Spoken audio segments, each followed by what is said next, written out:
Magandang araw po sa inyo, Kuya Bari, at sa lahat ng mga nakikinig na kasundo saan mang panig ng mundo. Sana po ay nasa mabuti po kayong kalagayan. Tawagin niyo na lang po ako sa alias na Isko. 79 anyos at nakatira ngayon dito sa lugar ng aking asawa sa Canlubang, Laguna. Hayaan niyo pong umpisahan ko ang aking kwento sa ilang sulyap sa aking pinagmulan at kabataan. Isang simpleng pamilya lamang po ang aking nakagisnan, Kuya Bari. Nakatira lamang po kami noon sa isang maliit na komunidad ng mga squatter sa Quezon City. Pagtitinda ng halayang ubi po ang pinagkakakitaan noon ng aking ina at ang aking ama naman ay isang driver po ng pamprobinsyang bus.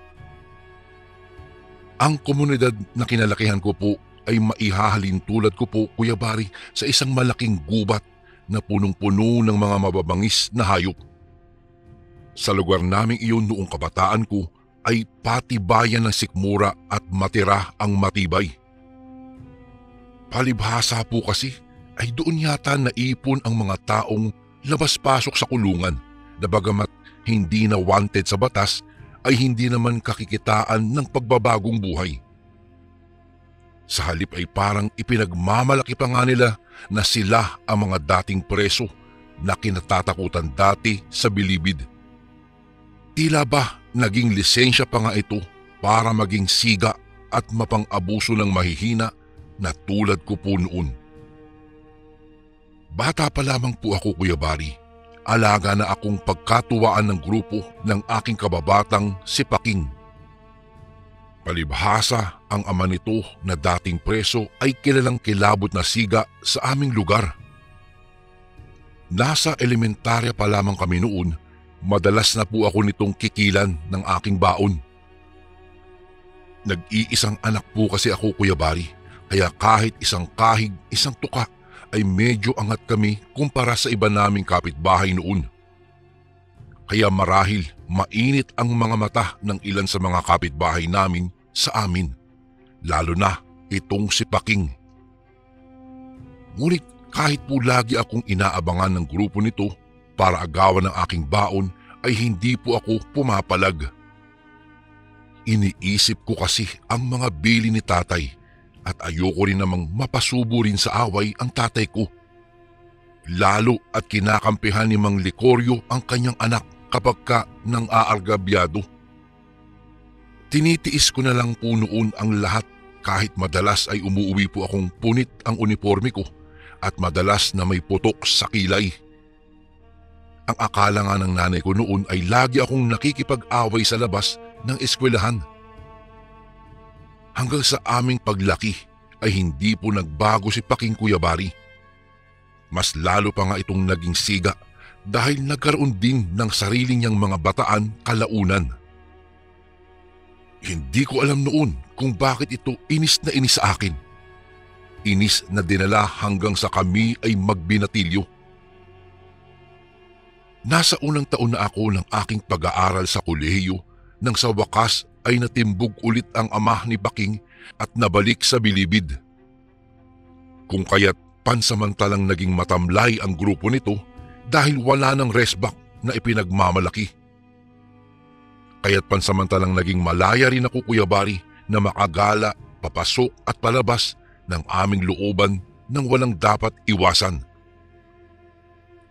Hanggang isang araw po ay nagpunta ako sa terminal ng bus na pinapasokan ni tatay upang kunin sa opisina ng kanilang kumpanya ang kanyang sahod. Hindi po kasi si tatay nakauwi noon dahil nagkasakit ang karelyebo niyang driver. Nang makuha ko ang sahod ni tatay ay agad na ako noong nagpaalam sa kanilang kahera. Palabas na sana ako ng terminal nang mamataan ko ang grupo ng mga batang tansya ko po noon ay edad 7 hanggang 8 na nagtatakbuhan papuntang palengke na malapit lamang sa terminal. Kasunod po nito ang isang lalaking patpatin na sa tingin ko po ay kaedad ko lamang o mas bata pa nga ng kaunti. May sukbit itong bag sa likod at isang maliit na bayong. Tumigil ito nang mawala sa paningin nito ang mga batang hinahabol. Mabilis kasing nakahalo ang mga ito sa karamihan ng tao, palibhasa ay araw ng palengke noon. Dala ng kuryosidad, nilapitan ko po ang lalaki. Brad, mukhang napagtripan ka ng mga batang yun ah. Ano bang ginagawa ng mga iyon at hinahabol mo? Tanong ko naman dito. Hinihingal na napatingin ito sa akin at alanganing ngumiti. Dahil naman sa nakita kong pag-aalala sa mga mata nito ay nakaramdam po ako ng awa dito, Kuya Bari. Mukha kasing pagod na ito na para bang galing sa mahabang biyahe. Bakas din sa nag-aalala nitong mukha ang pagkatuliro. Lalo pa akong naawa dito nang malaman ko na nadukutan pala ito at natangay ng mga batang mandurukot ang wallet nito na naglalaman umano ng pera nito at address ng taong sadya nito sa Maynila. Naku, paano yan? Di wala ka ng pamasahe papunta sa address na sinasabi mo. Muli kong tanong dito. Alanganing itong tumango. Sige, kung ganun wala kang matutuluyan? Paniniyak na tanong ko sa lalaki na nagpakilala namang Alberto. Umiling ito muli na tila nahihiya. Hindi ko alam, Kuya Bari, pero parang may humaplo sa dibdib dahil sa nakita kong tila pangamba sa kanyang mga mata. Tila naiiyak nga ito at hindi alam kung ano ang kanyang gagawin. Lalo pang tila piniga ang puso ko nang sabihin nito na nais na lamang nitong bumalik sa kanilang probinsya dahil wala naman talaga siyang alam na ibang tutunguhan maliban sa address na nakasulat umano sa papel sa loob ng kanyang wallet. Ganun ba, Brad? Pero teka, pwede ka muna sa amin ha? Total medyo malaki naman ang bahay namin at dalawa lang kami ng nanay ko. Mabilis na alok ko rito nang hindi nag-iisip. Batid ko po kasi noon, Kuya Bari, na maaaring makatulong si tatay na makauwi ito sa kanilang probinsya. Total ay gasino na ang isang linggong ipapanatili nito sa amin. Basta't ang mahalaga ay may pansamantala itong matutuluyan habang hinihintay si tatay. Hindi ko na po babanggitin ang lugar nito pero dinadaanan ng biyahe kasi ni tatay noon ang probinsya niya. Bagamat kita ko noon sa mga mata ni nanay ang tila pagtutol sa pagsasama ko ng bisita sa bahay ay hindi nito iyon isinatinig. Subalit, pinaalalahanan pa rin naman ako nito. Anak, hindi naman sa ayaw kong makatulong ha, pero parang hindi tama na basta ka na lang magsama ng taong hindi mo lubos na kilala dito sa bahay. Alam mo naman ang panahon ngayon bihira ka na makakatagpo ng taong mapagkakatiwalaan. Pabulong na sita sa akin ni nanay noon habang inaayos ni Alberto ang mga laman ng dala nitong bayong sa kusina. Mga gulay at prutas na marahil ay pasalubong para sa taong sadya nito sa Maynila. Nay, mukha namang mabait po siya, di ba? Pangangatwiran ko naman. Ay naku, ikaw talaga. Alam mo, hindi sapat ang panlabas na anyo para malaman mo ang tunay na pagkatao ng iyong kaharap, anak. Maraming bagay sa mundo na hindi mo makikita gamit lamang ang iyong mata. Pahabol pa ni nanay bago ito nagtuloy sa inahanguan nito ng panindang halayang ube. Dahil nataon na bakasyon at ilang linggo ring walang pasok noon ay toka ko ang paglilinis, paglalaba at pagluluto. Naging katulong ko kaagad si Alberto sa mga gawaing bahay habang wala naman si nanay. Bagay na lalong nagpagaan po ng loob ko rito.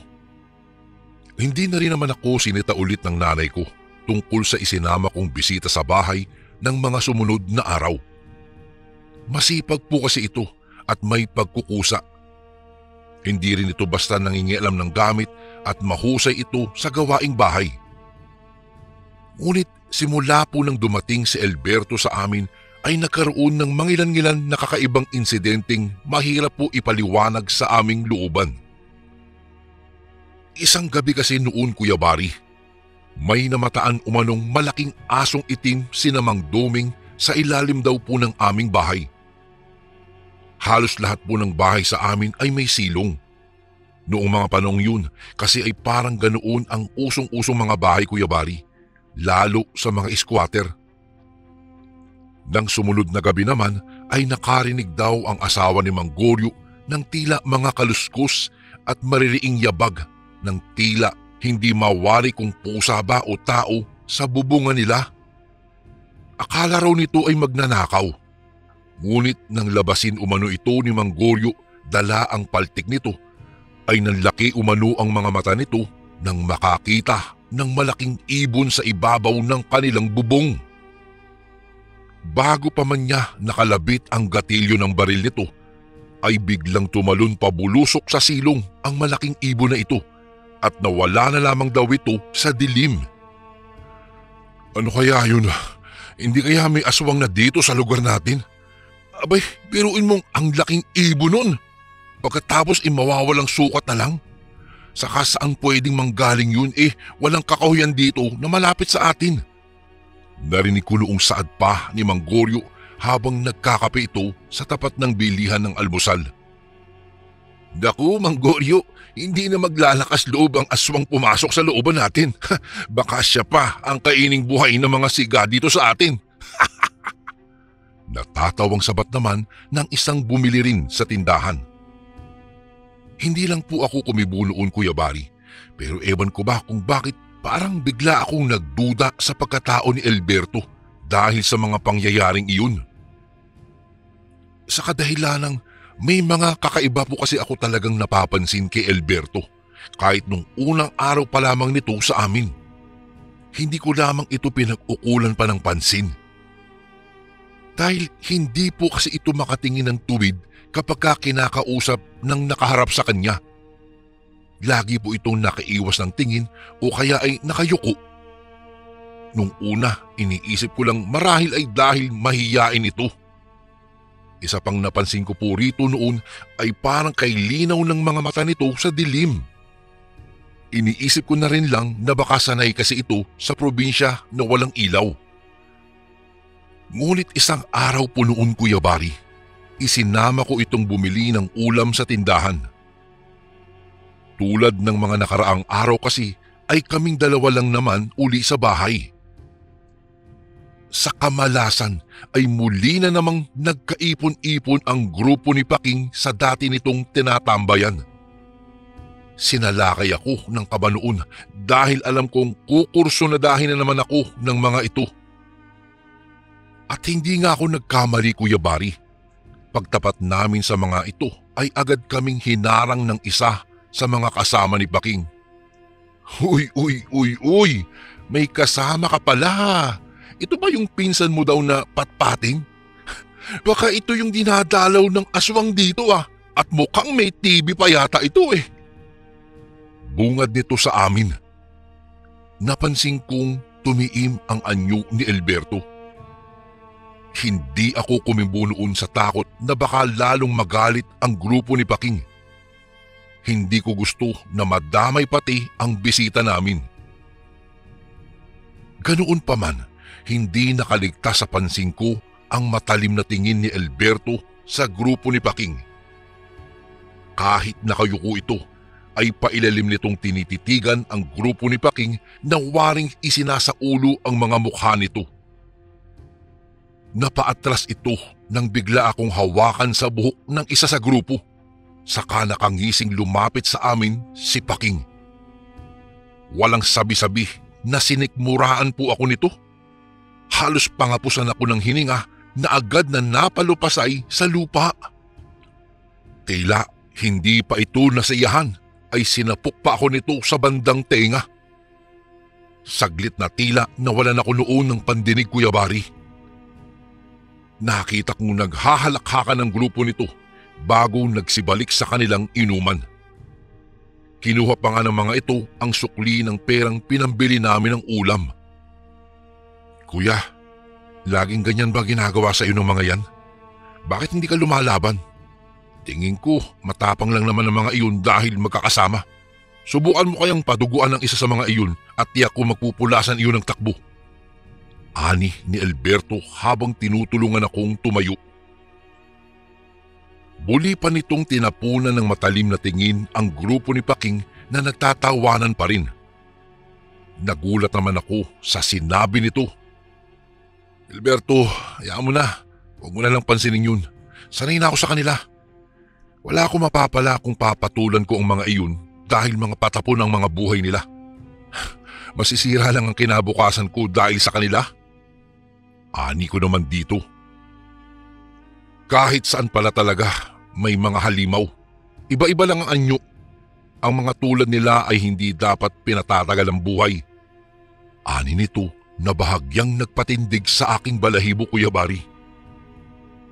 Hindi ko akalain na ang tatahi-tahimik na tulad nito ay kayang mag-isip ng ganoon sa kapwa. Nang hapon ding iyon ay dumating ang tatay ko mula sa biyahe nito sa probinsya. Agad ko namang ipinakilala si Alberto at sinabi kay tatay ang problema nito. Walang problema yan, iho. Bukas ng umaga, pabalik ng probinsya ang bus ng kasamahan kong kadikit ko. Maaari ko siyang ipakiusap dito na isabay siya pabalik. Ani naman ni tatay na hindi naman nagalit sa ginawa kong pagsasama ng estranghero sa bahay namin nang hindi niya alam. Baka sa mukha ni Alberto ang kasiyahan bago kami natulog ng gabing iyon. Subalit naalipungatan ako nang makarinig ako ng tila langit-ngit ng aming hagdan sa may bandang kusina. Nagtaka po ako, Kuya Bari, dahil parang paakyat ang mga yabag. Naisip kong baka may magnanakaw dahil alam na nakadadating lamang ni tatay at marami itong dalang mga prutas at mga manok na galing probinsya. Ngunit noong tunguhin ko po ang kusina ay bigla namang nawala ang yabag kaya nagpasya na lamang akong bumalik na lamang sa aking silid. Nagtaka pa ako nang mapansin na parang wala sa sofa si Alberto kung saan ito natutulog. Bubuksan ko na lamang ang ilaw upang tiyakin kung wala nga ito roon nang muli akong makarinig ng mga yabag sa hagdanan sa kusina. Ngunit sa pagkakataong iyon, parang may naririnig din akong paos na hagok na animoy galing sa matandang may sakit. Sinasalita nito ng mahinang angil na tila likha ng isang aso. Nawala sa isip ko ang hinala na may magnanakaw. Napalitan ito ng hinala na baka may aso na nais pumasok sa kusina at mang-umit ng ulam. Ngunit ang hindi ko po maintindihan naman ay kung bakit parang kinikilabutan ako sa naririnig kong tunog ng hayop na iyon. Parang kakaiba kasi ito. Hindi ko alam kung natatakot ba ako dahil nananayong bigla ang mga balahibo ko sa batok. Ngunit nawala rin agad ang mga paos na hagok at mahinang pag-angil. Napalitan na naman ito ng maririing mga yabag. Nagpalinga-linga muna ako para makadampot ng panghampas man lang kahit na ano. Nahagip ng mata ko ang walis ningting naming may nakakabit na mahabang kahoy sa hawakan. Ginagamit namin iyon sa pangalis ng sapot ng gagamba sa kisame. Kinuha ko iyon at saka ako patingkayad at dahan-dahang bumalik sa kusina. Halos ayokong makalikha ng ingay para wag mabulabog ang kung anumang hayop na nasa labas. Marahil dala ng aking kabataan at kuryosidad, kahit na kinakabahan man ay nais kong malaman pa rin kung aso nga lang ba ito o tao ang lumilikha ng maririing yabag paakyat ng hagdan namin. Dinig ko kasi ang mahinang langit-ngit ng bawat hakbang nito sa mga baitang. Ngunit nang makarating naman akong muli sa kusina ay nawala rin uli ang mga yabag. Dahil nga sa matinding kuryosidad ay sumilip na ako sa labas. Sa tulong ng malamlam na ilaw sa posting malapit sa aming kusina ay naaninag ko ang may-ari ng mga yabag na iyon. Naggulat pa nga ako nung malaman ko kung sino ito. Si Alberto po, Kuya Bari. Nakahubad baro ito at nakasuot lamang ng kulay asul na kupas na salawal. Basang-basa rin ang buhok nito na parang naligo.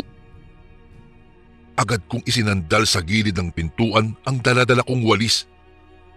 Binuksan ko ang ilaw at nagmamadali itong pinagbuksan ng pintuan. Uy, akala ko naman kung sino na eh. Ang aga mo yatang naligo. Nakangising ani ko rito na nilakihan pa ang pagkabukas ng dahon ng pintuan. Inakala ko noon na marahil ay sabik na talaga itong makauwi sa kanila, kaya kahit hating gabi pa lang ay naligo na ito.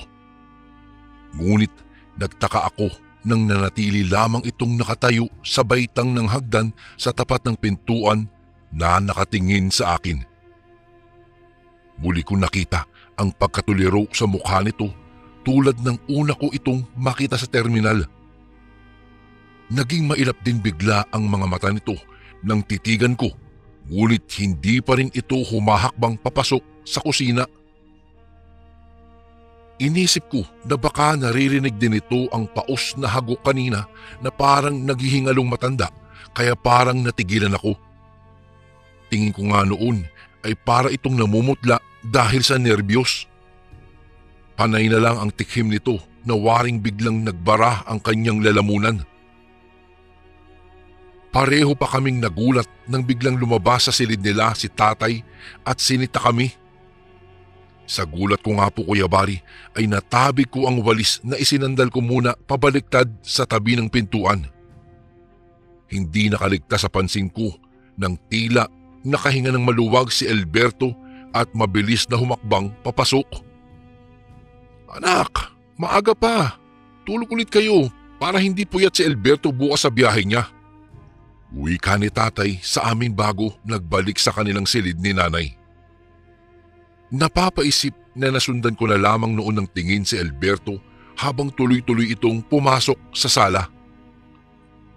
Matapos magbihis ay nahiga na ito sa sofa para matulog.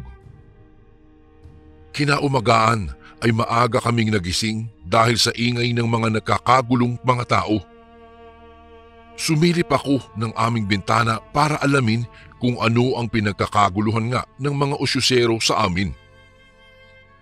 Nakita kong nag-uumpukan itong parang mga langgam sa tapat ng tindahan kung saan kami hinarang ni Paking.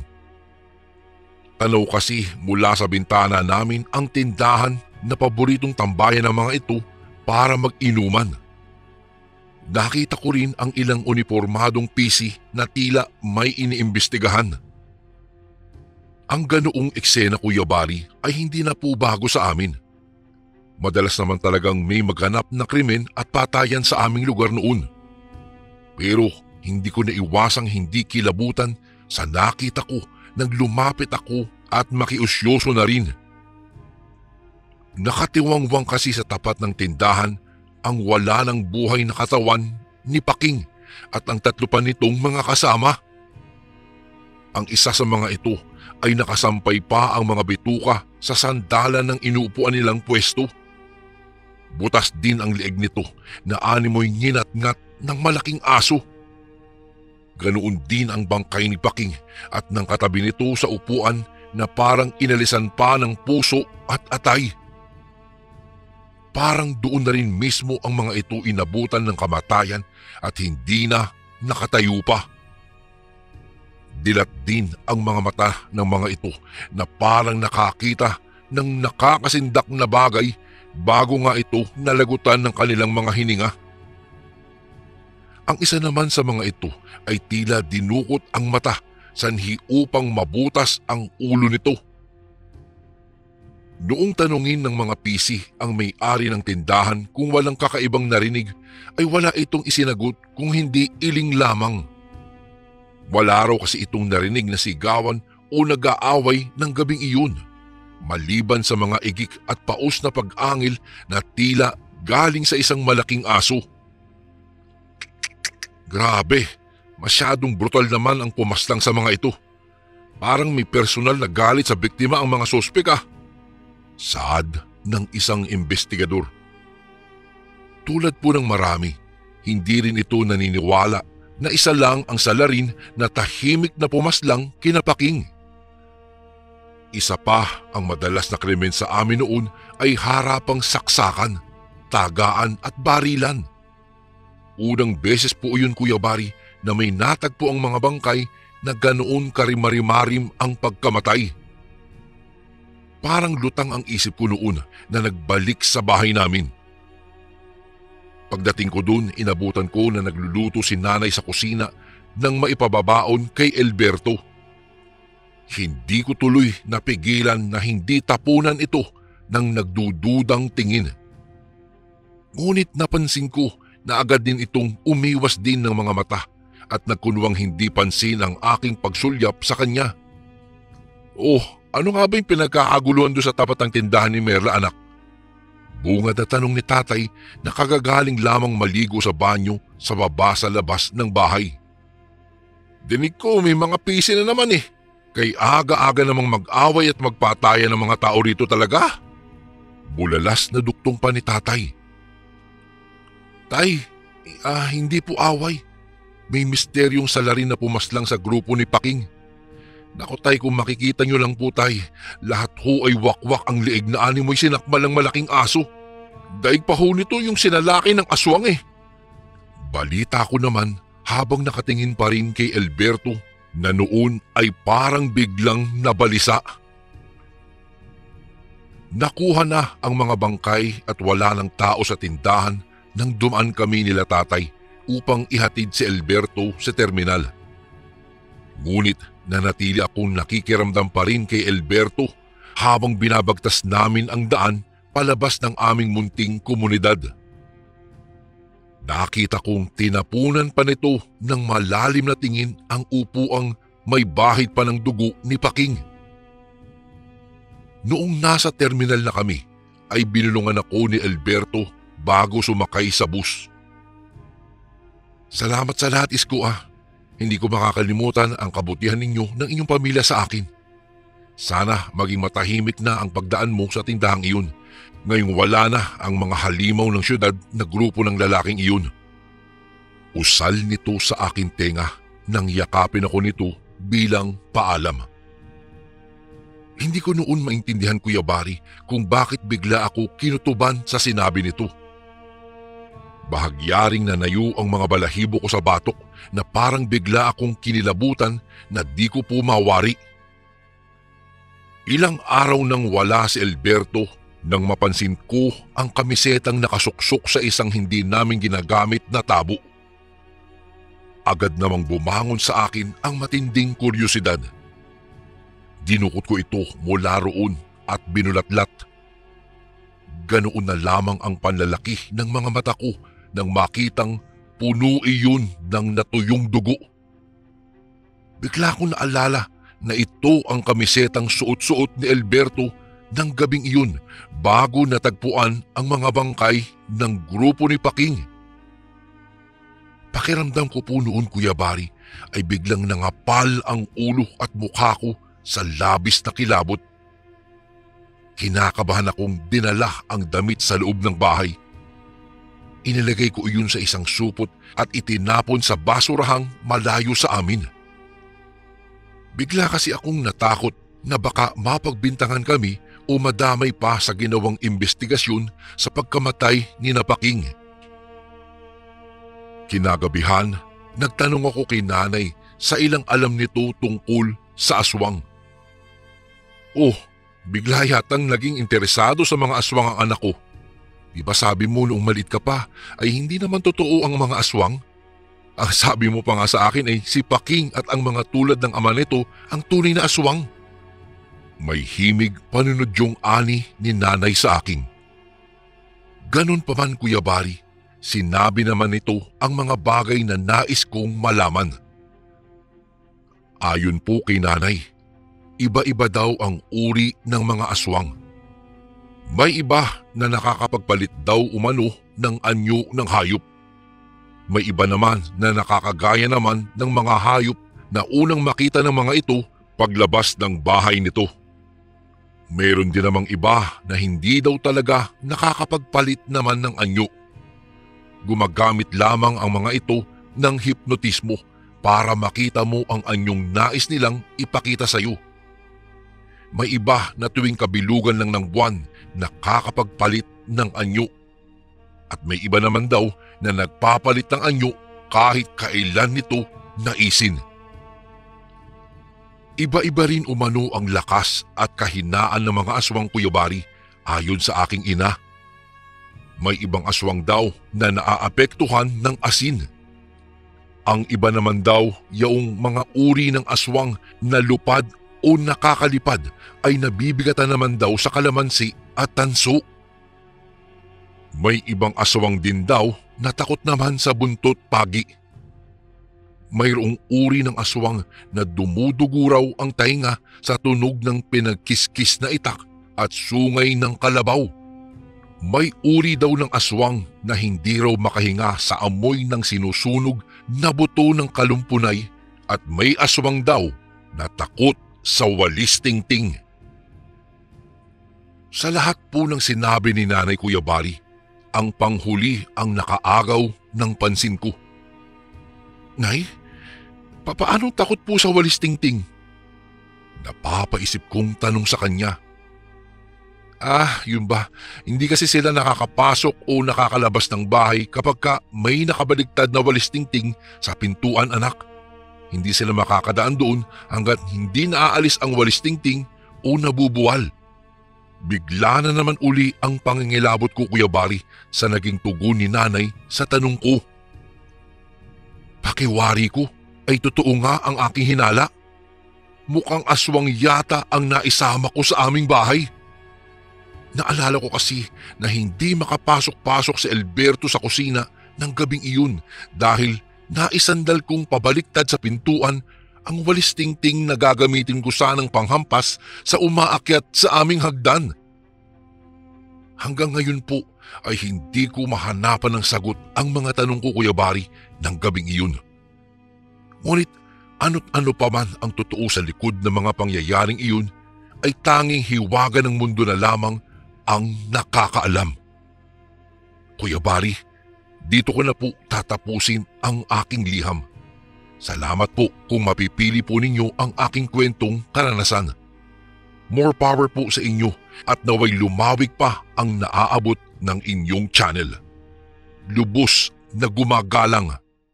Isko. And again, maraming salamat po mga kasundo. Don't forget to subscribe and i-click nyo lang po yung bell na button para updated po kayo sa mga upcoming videos namin na paparating. Maraming salamat po ulit. God bless and ingat po lagi dyan. Ito po si Kuya Bari at ako ang Sundo.